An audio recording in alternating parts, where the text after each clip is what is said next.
नमस्कार दोस्तों, मेरा नाम समीर शरद देशकर और आप सभी का स्वागत करता हूं हेल्थ इज वेल्थ इस चैनल पे।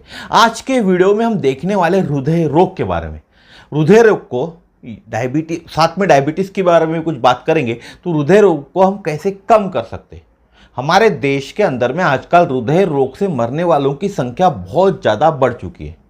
अब एक वीडियो में आपको दिखाने वाला, उस वीडियो से भी आपको समझ में आ जाएगा। एक छत्तीसगढ़ की घटना है ये, ज़्यादा दूर की नहीं। मैं नागपुर में रहता हूँ। नागपुर से छत्तीसगढ़ माँ बमलेश्वरी का ठिकान, जहाँ माँ बमलेश्वरी वास्तव्य करती है, वो जगह डोंगरगढ़ की ये घटना है।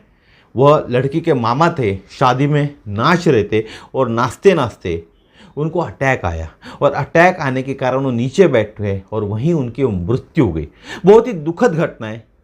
कोई सुखद घटना में वो नाच रहे थे उनके भांजी की शादी में और वहीं उनको हार्ट अटैक से मृत्यु आ गई। यह वीडियो आपके सामने चलता रहेगा। इससे आपको अंदाजा आएगा कि आपको भी आपके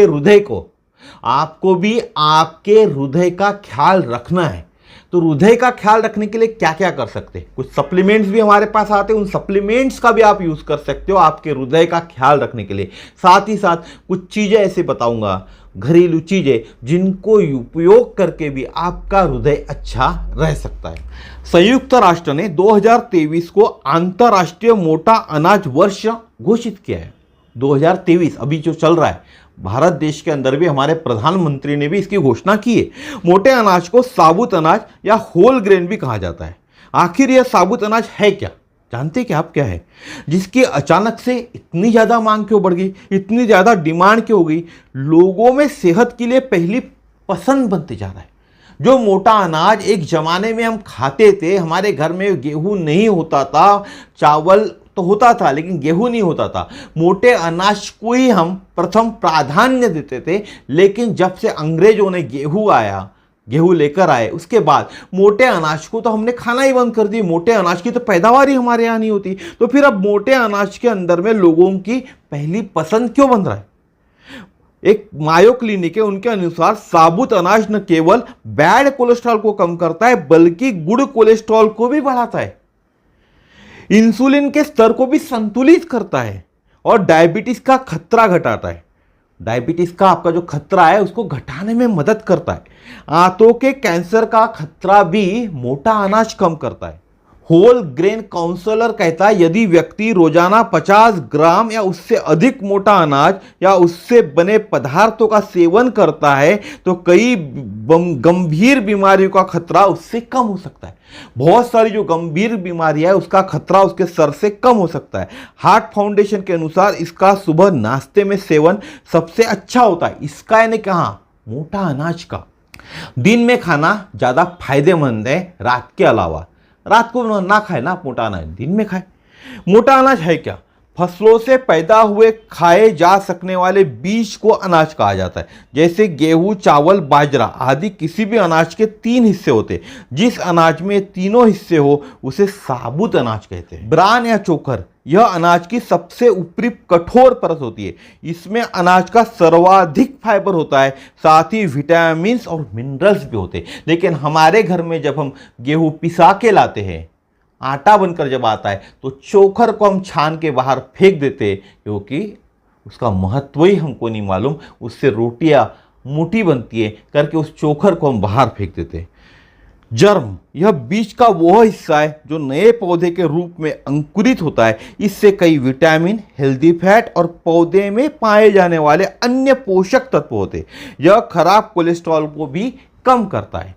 फिर होता है एंडोस्पर्म, यह हिस्सा बीज की ऊर्जा आपूर्ति करता है। इसमें ज़्यादातर स्टार्च होता है। इसमें बहुत कम मात्रा में प्रोटीन, विटामिन और फाइबर होता है।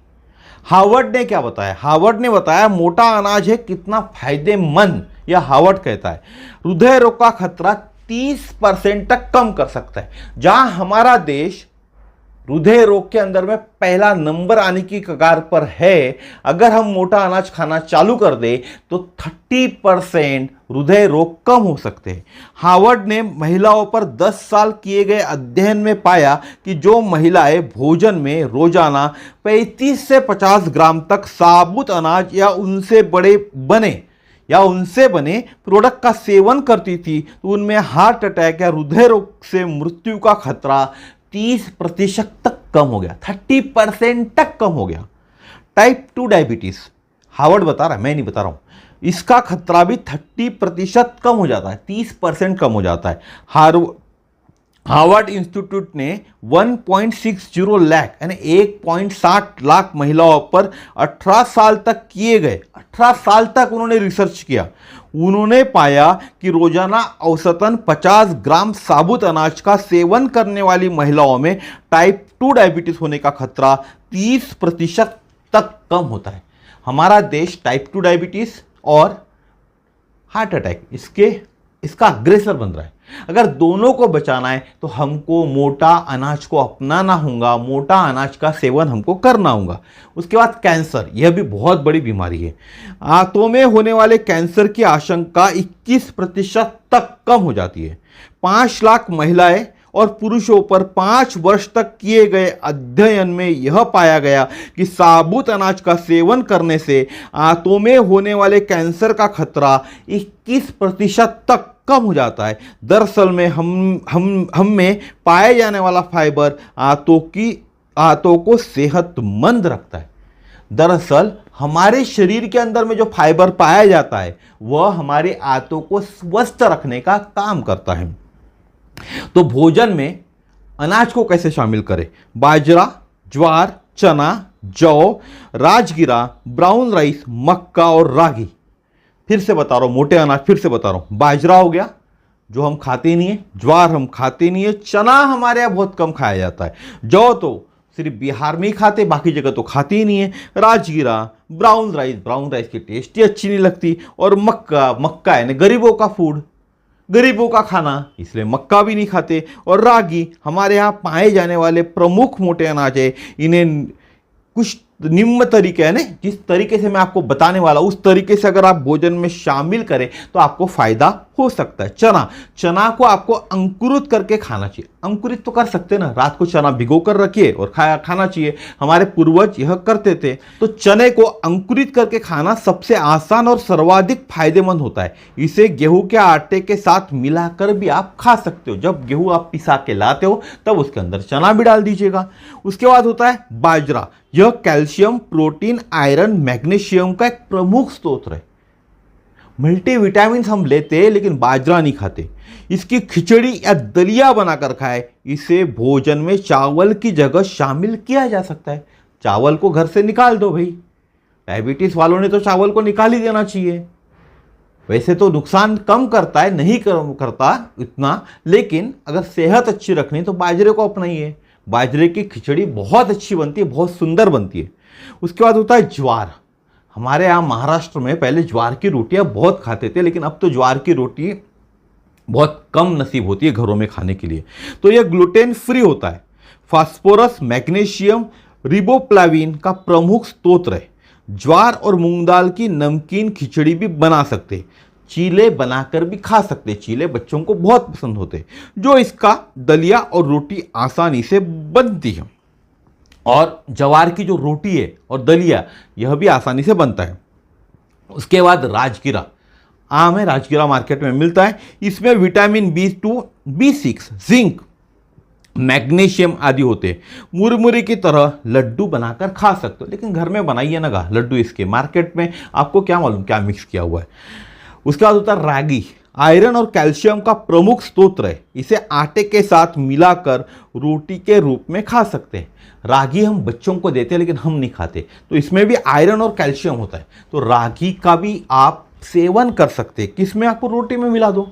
रोटी जो बनाते हो, आटा जो पिसा के लाते हो, उसके अंदर रागी मिला दो और पिसा कर लाओ, तो भी आपको आयरन और कैल्शियम इससे मिल सकता है। तो मैंने मोटा मोटा आज के वीडियो के अंदर में आपको पहले तो एक वीडियो दिखाया, और ऐसी अगर स्थिति अपनी ना हो तो अपनी सेहत का ख्याल आपको रखते आना चाहिए।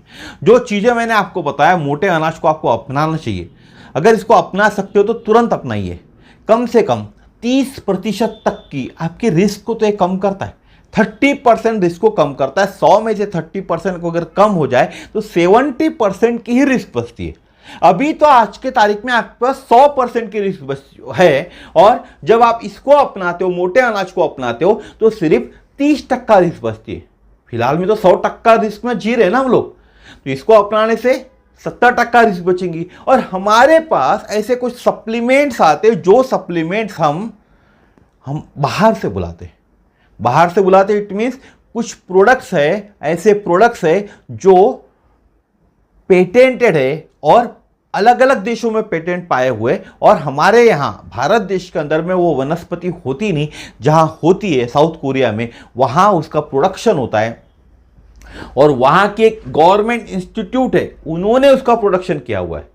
कोई आयरी गैरी नत्थु गैरी कंपनी ने उसका प्रोडक्शन नहीं किया हुआ है, ठीक है। उन्होंने उसका प्रोडक्शन किया हुआ है, उन्होंने उसको पेटेंट किया हुआ है, उन्होंने उसका रिसर्च किया हुआ है। वह एक प्रोडक्ट आता है, वह सप्लीमेंट अगर आप लेते हो तो आपके शरीर के हृदय रोग हो गया, डायबिटीज हो गया या कैंसर हो गया, इसकी जो 70% की रिस्क थी वह भी 69% कम हो जाएंगी।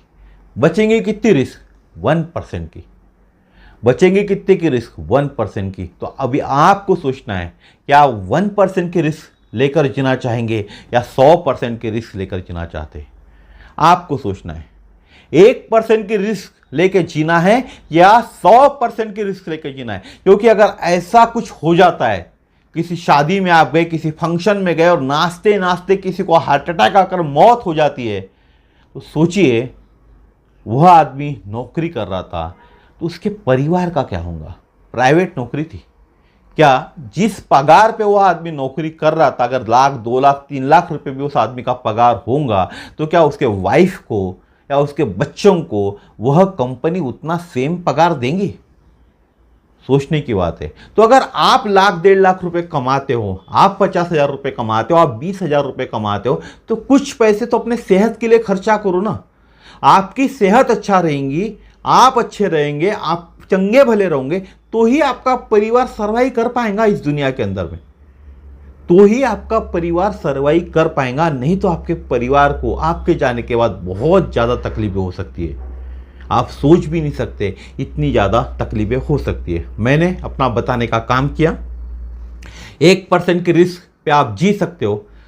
2 तरीके मैंने आपको बताया कैसे 1% के रिस्क पे आप जी सकते हो। उसके लिए क्या करना है, डिस्क्रिप्शन बॉक्स में मेरा नंबर दिया हुआ है, वहाँ मुझे आप कॉल करें। कॉल करने के बाद मैं आपको इसकी जो सप्लीमेंट है, वो सप्लीमेंट कैसे मिलेगा, कैसे आपके घर तक पहुँचेगा, यह मैं डेफिनेटली आपको बताऊँगा। और कुछ और सवाल होंगे आपके, तो उसके लिए भी मुझे आप पूछ सकते हो, उसके लिए भी मैं आपको गाइड करूंगा। इतना ही कहूँगा, अगर आप नए हैं, पहली बार इस चैनल पे आए हुए, तो इस चैनल को सब्सक्राइब जरूर कीजिएगा और इस वीडियो को लोगों तक भेजिए, क्योंकि ये अवेयरनेस डायबिटीज़ से लड़ने का, कैंसर से लड़ने का या हार्ट अटैक से लड़ने के लिए जो अवेयरनेस चाहिए, उसके लिए क्या करना चाहिए, यह वीडियो के माध्यम से लोगों के पास पहुंचेगा। और लोग जब इसको अपनाएंगे, लोग जब मोटे अनाज को अपनाएंगे, जहां भारत देश के प्रधानमंत्री भी खुद इसका प्रमोट कर रहे, तो हम क्यों नहीं करें? अगर मोटे अनाज को हम अपनाते हैं तो बहुत सारी क्रांति हमारे देश में फिर से हो सकती है। हमारे देश के किसानों के लिए एक नया रोजगार भी पैदा हो सकता है। जैसे जैसे डिमांड बढ़ेंगी, अलग अलग देशों से डिमांड आएंगी मोटे अनाज की, तो बहुत बड़ा एक्सपोर्ट का हब हमारा भारत देश इस मोटे अनाज का बन सकता है। तो इतना ही मेरा कहना है कि इस वीडियो को जरूर लोगों को शेयर कीजिए। तो फिर मिलेंगे इसी तरह के नए वीडियो में। नमस्कार, जय श्री राम, जय हिंद।